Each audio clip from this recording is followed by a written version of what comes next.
Welcome to Morning Devotion with Ken Gurley. Devotions designed to inspire you on your daily walk with God. Here's your host, Ken Gurley. Hey, good morning, everybody. Welcome to Morning Devotion. You are what makes this special. This Wednesday, 7 a.m., December 9, the year of 2020. What a faithful year. What an immense year. And what a difficult year for each and all of you. And I just want to welcome you here today. So James and Patricia, Mary, thank you. Thank you for making this special and circling in and joining with this communion of faith. A chance to be connected in a way too often disconnected time. So you know the drill. As you join in with us, say hello, everybody. Wouldn't hurt to say where you're from. Make sure we can all make connections with you. And thanks to each of you for your prayers and a lot of outpouring and a lot of support. We are getting through this, amen. And thankfully, the symptoms are sort of mild, and we're blessed and able to come to you today. And so thank you for praying for me, my family, and the Gurley and the Whaley households. Thank you for that. And so either we have one or more diagnosed with this coronavirus, this unwelcome guest, or we're quarantining because we're associated with those individuals. Now, we actually thought we could just boot them out to the curb, but we didn't think that would be Christian. Yeah, we just didn't think that. I don't know. Thumbs up if you feel like it isn't Christian, or thumbs down. I don't know. Thank you. Thank you for being here. My thought today, one of the coldest, emptiest, but holiest sounding platitudes we have: everything happens for a reason. Have you heard that in 2020? Oh my, you may have heard this not once, but countless times. It's probably been said recently again and again and again. Someone gets fired and another person says, well, everything happens for a reason. We get sick, yeah, and we hear, well, everything happens for a reason. Someone dies, someone is killed, someone is injured, and disabled, and someone is always ready and prompted to say, everything happens for a reason. The house burns down, the mortgage is denied, the kid flunks out of school, and they say, well, everything happens for a reason. The teen has drug problems, a marriage ends in divorce, a child left unattended in an overheated car, and people say everything happens for a reason. The dog ran out in front of traffic, the drunk survived the car wreck, the mother of three was killed. Well, everything happens for a reason. But Billy and Buddy and Mary, I don't know. We hear this all the time. We call it a truism, something that is passed off as true without being seriously examined. Things like, here are some truisms. Some things never change. It is what it is. The apple never falls far from the tree. Life begins at 40. Love is blind. The end justifies the mean. Takes money to make money. You get the picture. These are the truisms that may be true in a limited sense. And so is this one. It's true in a limited sense. Everything happens for a reason, but it's not true all the time. And that's usually where we generate so much hurt and so much pain and so much distrust. So today I'm not here to challenge you. Today I'm just here to speak words of comfort, because I believe statements like these, everything happens for a reason, end up doing more harm than good, because they don't do God's work. They do the enemy's work, and they leave a lot of people damaged in the process. So I doubt if I can change many minds about this. It flows out of our mouth without thinking. It's always going to be a problem, but maybe I can help somebody who has heard this and it's hurt you more than you realize. So let me talk to you about this morning. Everything happens for a reason, a truism, but is it true? So Ann and Josie and George, Alice, thank you for being a part of this. Like, share, follow the page, and let's group some more people in here at the end of the year.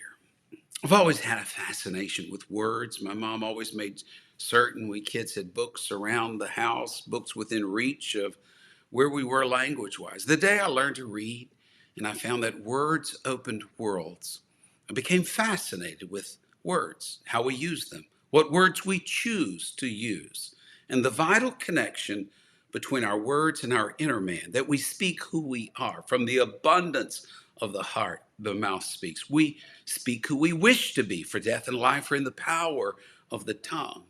But I believe the words we use, that sometimes we don't weigh their impact. Have you ever said something you wish, oh my, could I get those words back? And rather than bringing help as we intended, sometimes our words hurt. Instead of good medicine, they are bad mojo. I think the prophet Hezekiah said that. I don't know. In that category are the truisms, the cliches, the platitudes we borrow. We've never seriously examined them, and we don't even realize how they hurt people. Now, I try not to say stuff like that, but they're locked away in some drawer or file drawer in my brain. And when circumstances are just right, that file drawer opens and out comes those words. And what holds them back is me weighing those words, putting them on the scale and say, does it really help for me to say this? Can we examine those words? Everything happens for a reason. There are just any number of problems with the statement, but I'm going to give you 5. First, it's too inclusive. Everything happens for a reason. You know, in writing and in speaking, we're cautioned to never use never and always. Of course, there's a time to use never and a time to use always, but to be cautious in how we use them. It's like in marriage, you know something wrong. You ask your spouse, what's the matter? And they say, nothing. Well, you know that's not true. You know that isn't the case. If they say nothing, there is something wrong. Nothing is too exclusive a word, just as everything is too inclusive. Some things do happen for a reason. It's cause and effect. If you touch the stove, you get burned.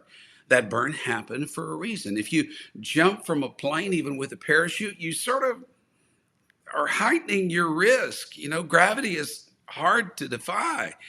And so it happens for a reason, cause and effect. You flip the light switch on, the light bulb burns. Cause and effect based on natural laws, physical laws, based on personal choices. Those things happen. Those things do happen for a reason, but not everything. Everything does not happen for a reason. This leads to my next problem with this statement. The second thing, it's rooted in a faulty assumption. We call them fallacies, a mistaken belief, one based on an unexamined foundation. Fallacies are like animals. They come in all sizes and shapes, and I don't have time to go through all the host and menagerie of fallacies, but I will mention the one that seems applicable here. It's called the is-ought fallacy or problem or assumption. It says, because things are a certain way, well, then that's the way they were meant to be. Because something happened, well, that's what should have happened. The is-ought fallacy or assumption. It's a deadly one. It's a deadly one because if you think through this, notice the absurdity of this statement, the is-ought. Because abortion is legal, people ought to have an abortion. Because marijuana is legal in certain locales, they ought to smoke it. You examine that statement. Everything happens for a reason. Since it is, it ought to be. That's fallacious. That's what we're really saying. Since it is, it ought to be. And I don't believe that. Just because something happens doesn't mean it was meant in divine order to happen. Or that it even happened for a reason. There are some inexplicable things in life, mysteries and miseries beyond our grasp. We can't wrap them up in a bow and put a fine point on it and say, there I have that compartmentalized. I've explained that.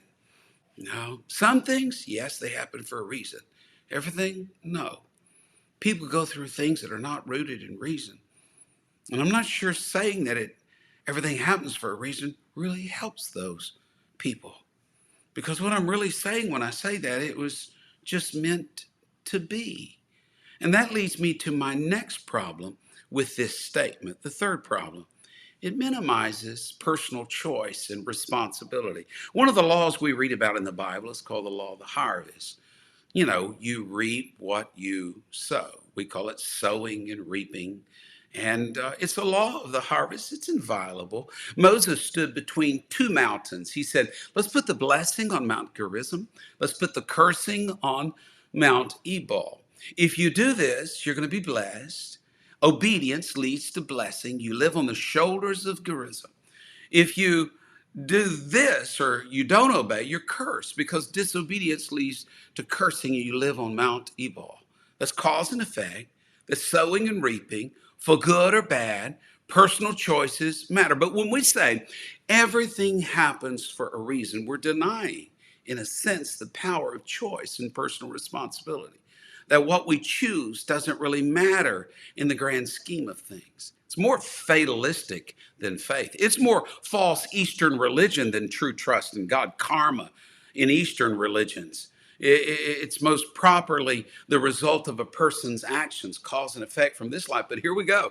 And from supposed previous lives. Karma says what you put in the universe, you'll always get out of the universe. It's sort of a law of the harvest on steroids, I guess, but it really gets complicated in Eastern religion that the bad I'm reaping now could have been bad sowed in a previous life.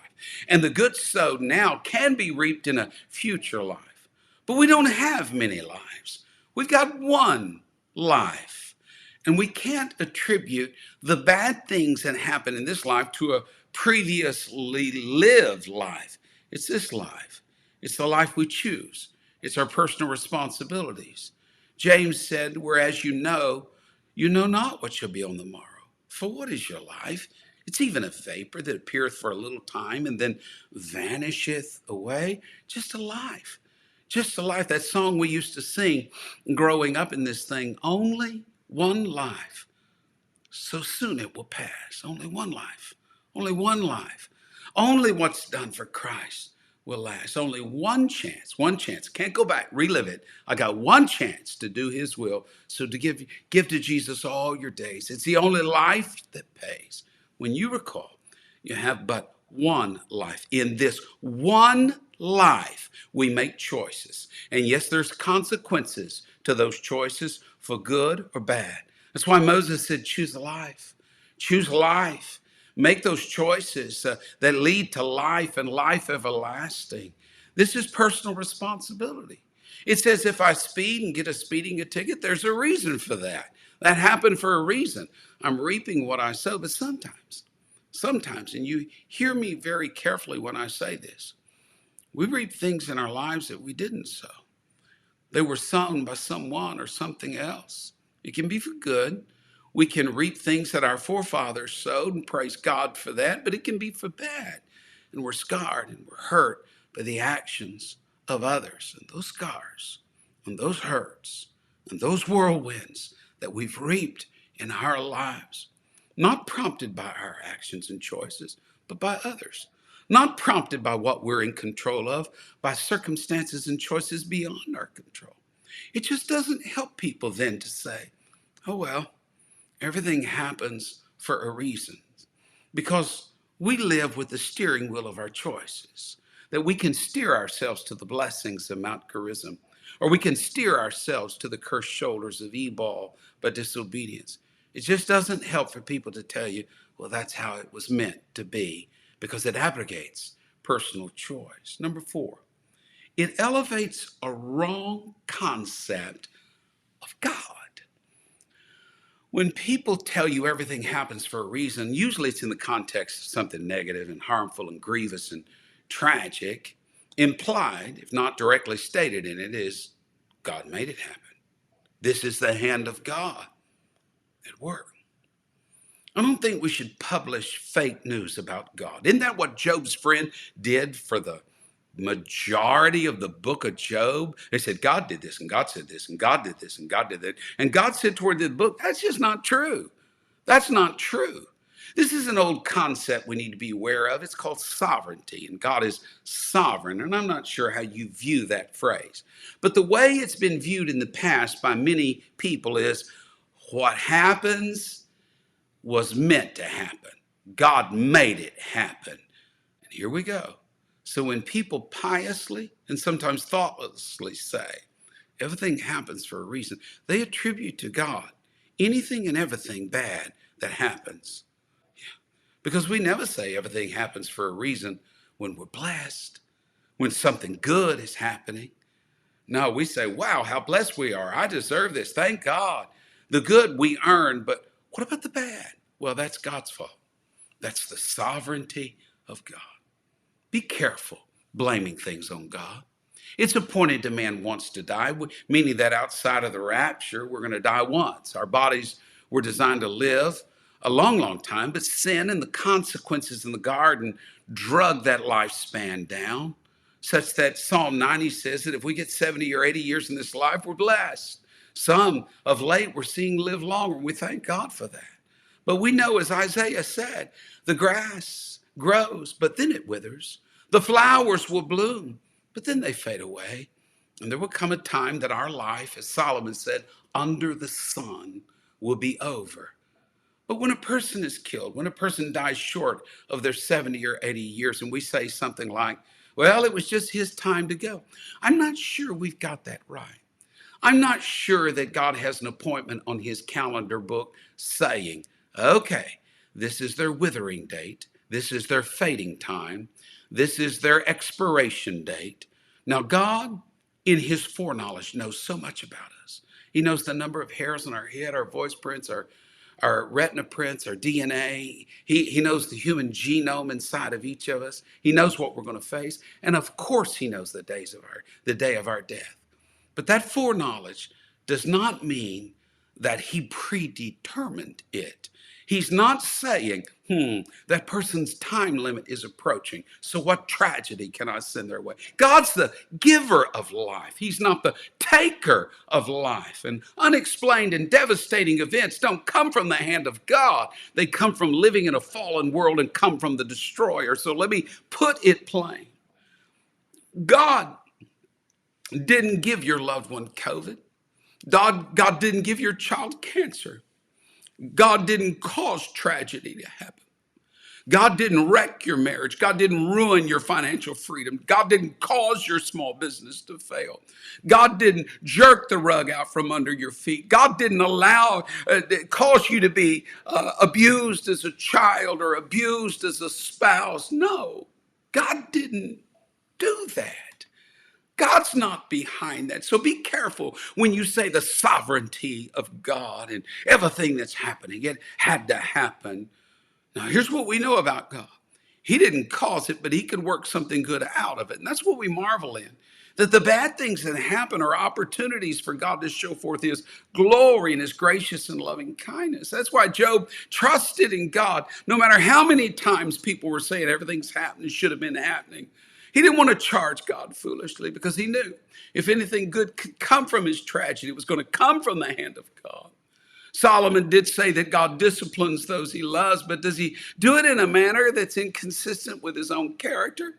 Does God capriciously enjoy bringing trouble into your life? Does he ignore his own justice and mercy and love? He knows our frame. He knows that we're just dust.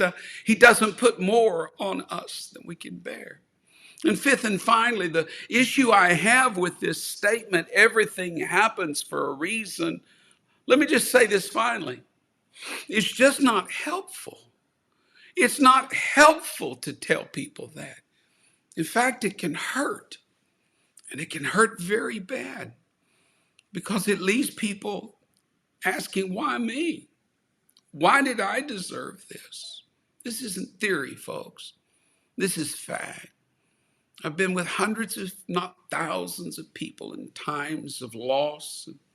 When their family members are killed, murdered, a child dies, when a spouse passes, when parents when parents leave them. And I've heard it said hundreds of times, well, everything happens for a reason. And it's usually said in a sanctimonious, holy tone, like pronouncing the judgment of God.